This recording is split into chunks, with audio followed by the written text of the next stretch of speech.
Empecemos entonces repasando una primera definición de lenguajes de programación. Probablemente ustedes ya hayan visto antes, pero que nos va a servir para ver en detalle otras cuestiones. Un lenguaje de programación es una notación o un sistema notacional que me permite a mí describir cómputos o algoritmos, expresarlos, así como en el lenguaje español o inglés yo puedo escribir un libro. Mediante un lenguaje de programación yo puedo escribir un programa que va a hacer un cómputo o ejecutar un algoritmo en una forma que lo va a poder leer tanto una máquina, que sería la computadora, como más personas. Entonces acá tenemos varias cuestiones. La primera es un cómputo. Un cómputo es cualquier cosa que pueda hacer una computadora, de cualquier tipo. Y surgen también otras dos cuestiones, que serían la legibilidad para las máquinas y la legibilidad para las personas. La legibilidad para las máquinas quiere decir que el lenguaje tiene que ser lo suficientemente simple, no tan complejo como un lenguaje natural, por ejemplo, para que pueda ser manejado por la computadora. Porque la computadora, el único lenguaje que entiende de forma natural, es el lenguaje máquina, que es el que está conformado por bits directamente o códigos numéricos, que son las operaciones que tiene que hacer la computadora para ejecutar el programa. Entonces nosotros tenemos que lograr que el lenguaje me exprese las cosas de una manera que sea fácil de llevar al lenguaje máquina. Pero también entra en contraposición con la legibilidad para las personas. Las personas, obviamente, se les dificulta mucho trabajar con lenguaje máquina. Así que los lenguajes tienen que proveer cierta abstracción para que nosotros nos sintamos más cómodos escribiéndolas o leyéndolas. No que sea directamente un lenguaje natural como español o inglés, sino que se aproxime lo suficiente como para que yo me desligue un poco de cuestiones de la máquina. Esto también va a implicar que como no solo voy a trabajar yo en un proyecto para desarrollar determinado software, sino que generalmente va a ser mucha gente, que tengamos alguna manera de poder partir el programa en pedazos más manejables para poder manejar la complejidad y el tamaño y poder realizar trabajo en equipo en que cada uno lo pueda hacer separadamente. Y ahora, ¿por qué deberíamos perder tiempo o eh, incursionar en conceptos de lenguaje de programación? Ya sabemos que nuestra carrera no es programación, pero la toca bastante de cerca. Ya lo vamos a, a detallar un poco más eso. Primero, ¿para qué? Para poder comunicarnos mejor con nuestros equipos, porque acuérdense que siempre vamos a desarrollar una pequeña parte dentro de un software. Para poder utilizar las abstracciones que me ofrece el lenguaje o los distintos tipos de lenguaje, que me evitan tener que hacer construcciones a mano que ya existen. Por ejemplo, hay lenguajes que tienen incorporado listas en lugar de poder hacerlas a mano como las venían haciendo ustedes en algoritmos, en C. Este panorama de los conceptos de lo que ofrecen los lenguajes de programación a mí me va a permitir contar con información para poder elegir un lenguaje apropiado para determinado proyecto, porque no todos se adecúan a todo. También voy a poder entender mejor ciertas cuestiones de implementación. Es decir, cómo se van a comportar los lenguajes cuando se ejecuten. Lo que me va a brindar la ayuda de poder expresar cosas de una manera que se ejecuten más eficientemente o que estén libres de ciertos errores. Y aprender fácilmente nuevos lenguajes, porque si yo conozco los conceptos y lo que subyace debajo de los lenguajes en general, un nuevo lenguaje no presenta un nuevo desafío, porque voy a encontrar todos esos conceptos muy rápidamente. Lo único que voy a necesitar es la forma en la que se expresan en el lenguaje que quiero implementar. Así también puedo realizar una mejor utilización de un lenguaje que yo ya manejaba, explorando todo lo que me puede llegar a brindar ese lenguaje y que no había entendido desde un principio. Bueno, y acá surge lo que les comentaba antes. ¿Sería una cuestión de preferencias personales incursionar en los lenguajes de programación? Lamentablemente no. Hay algunas personas a las que les gustará un poco más otras cuestiones, por ejemplo, el diseño de los sistemas, las cuestiones de infraestructura, y así hay varias áreas en las que podemos participar como profesionales en la carrera de ingeniería de sistemas. Viéndolo globalmente, como nos sugiere una publicación de una revista muy conocida de ciencias de la computación que se llama ACM,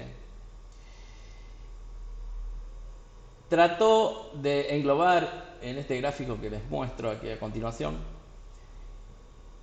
todo lo relacionado con carreras de computación. Podemos ver, por ejemplo, ingeniería de software, ciencia de datos, que es una nueva materia que se incorporó en el plan nuevo que tenemos ahora, y también tenemos los sistemas de información. Fíjense cómo lo ubican ellos actualmente en la década del 2020 como en el contexto de una transformación digital e inteligencia, más que todo. También la ubican en el mundo del software, perdón, que es las líneas en verde. O sea, estamos en contacto con el software, eso no lo podemos evitar. Si yo trato de perfilar aún más en detalle la carrera nuestra y ver cuáles son las áreas en las que más impacto va a tener nuestro desempeño, me voy a encontrar con que vamos a tener contacto mucho con sistemas de gestión, no solo para desarrollarlos, sino para implementarlos, integrarlos, utilizarlos, o sea, todo lo que tiene, configurarlos, todo lo que tenga que ver con sistemas de gestión dentro de una organización. Tenemos un fuerte impacto también de tecnologías aplicadas, porque estamos en contacto con la tecnología constantemente. Y ahí aparece lo que les comentaba anteriormente, y lo que tiene que ver con la competencia de la que hablábamos al inicio, que es la de desarrollar el software. Y dentro del desarrollo de software están los lenguajes de programación. Así que debemos, de cierta manera u otra, estar preparados para lidiar con aspectos del lenguaje, por más que no nos interese la programación. Los que tengan un perfil más de análisis y diseño, que sea lo que más les guste, también deberían tener en cuenta ciertos conceptos. ¿Por qué? Porque les van a ayudar a decidir mejor cómo realizar las cosas en sus tareas de análisis y diseño, justamente. Cómo la gente con la que van a interactuar ustedes va a poder implementar lo que ustedes propongan, estimar los tiempos aproximados en los que un proyecto en el que ustedes estén involucrados se pueda desarrollar, porque saben cómo se puede utilizar el lenguaje y cuánto se demoran en realizar ciertas actividades, y obviamente porque se van a tener que comunicar desde estos aspectos funcionales con gente que desarrolle software. Se tendrían que incorporar un poco el vocabulario de ellos, y este aporte va a ser especialmente para ustedes, el de la materia. Para los que les interese más la programación, van a poder desarrollar más en profundidad. Lo que vamos a ver va a ser la punta del iceberg nomás, así que no se preocupen que después van a poder seguir incursionando. Ahora, otra pregunta también que puede surgir es si es una cuestión de género, que no sé qué tan institucionalizada esté, porque estamos acostumbrados últimamente en el curso a ver cierta cantidad de varones y cierta cantidad de mujeres por igual. En otras carreras ingenieriles por ahí eso no se suele ver mucho.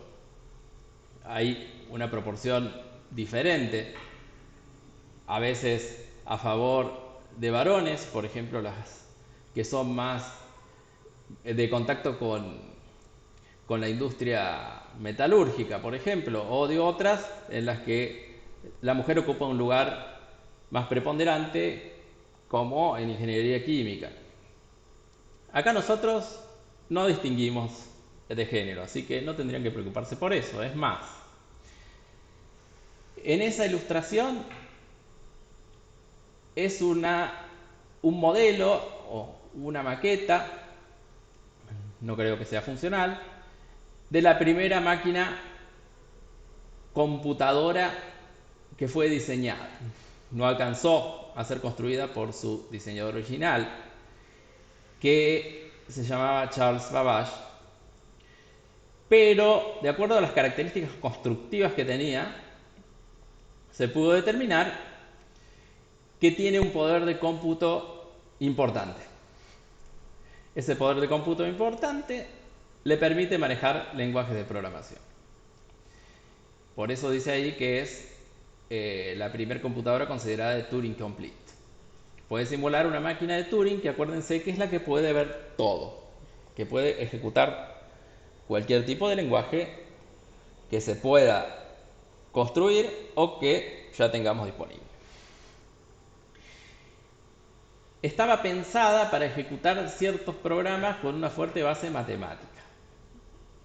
Esta es una plantilla del primer programa, o uno de los primeros programas, para las que iba a realizar un cómputo. Acá quiere expresar de manera que se pueda cargar en la máquina un algoritmo para calcular unos números de Bernoulli, dice ahí. Ese programa fue propuesto por esa mujer. O sea que podemos decir que la primera programadora de la historia es una mujer. Así que no deberíamos tener ningún problema de integración de género en lo que es la parte computacional. Bien, vayamos viendo en detalle en qué áreas podemos aplicar los lenguajes de programación. Hoy en día prácticamente no hay áreas donde no puedan ser incorporados, pero bueno, vamos a tratar de clasificar algunas importantes. Las aplicaciones científicas, que fueron las primeras para las que se aplicaron las computadoras. Los lenguajes eran muy simples, usaban estructuras de datos extremadamente simples, pero requerían realizarla mucha cantidad de veces, por lo tanto necesitaban una gran capacidad de cómputo. Luego, las computadoras se fueron incorporando al mundo de los negocios. En ese caso, el mundo de los negocios requiere otras cuestiones. Por ejemplo, poder representar números y textos de acuerdo al negocio. O sea, tenemos que manejar dinero, hay que poder representarlo correctamente, el tema de los bancos, otros sistemas que se dediquen a, a la arquitectura, por ejemplo, AutoCAD, tenía que representar correctamente coordenadas, producir reportes, tener interfaces adecuadas para que el usuario los pueda utilizar sin que sea una molestia, sin ser un científico como el que utilizaría las aplicaciones científicas. Se vio también que un área importante surgió, también relacionada con los negocios, que es el procesamiento de datos. Cuando surgieron las bases de datos relacionales, más que todo. Este tipo de lenguaje está caracterizado para poder manipular muchísimos datos y respetar tanto la persistencia como la integridad. Un uso que en realidad parece actual, pero no fue tan actual, ya viene incursionando desde hace muchos años. Incluso en línea, cuando aparecieron las primeras aplicaciones de negocio, es la inteligencia artificial y los juegos. Aquí es importante la capacidad de cómputo, eso es indiscutible, más que todo para la representación de gráficos, pero bueno, no vamos a apuntar a eso, sino a apuntar a la inteligencia o las representaciones de los mundos que puedan tener los juegos. Un juego necesita respetar físicas. Por lo tanto, suelen utilizar estos lenguajes que no son tan numéricos, sino que son más bien simbólicos. Ya vamos a ver en detalle después bien qué es un lenguaje simbólico, pero me permite a mí expresar las cosas como variables, variables que no son variables de memoria, sino que son variables como las funciones matemáticas y la lógica. Bueno, y un surgimiento también reciente, muy relacionado a las aplicaciones de negocio, es la web, que ofrece una colección bastante amplia de lenguajes. Algunos no son lenguajes de programación, pero hay una buena cantidad que sí, por ejemplo JavaScript y PHP, y que están orientados a la presentación de los contenidos que le queremos mostrar a los usuarios y al formato en forma de estilo, al formato estético de los datos.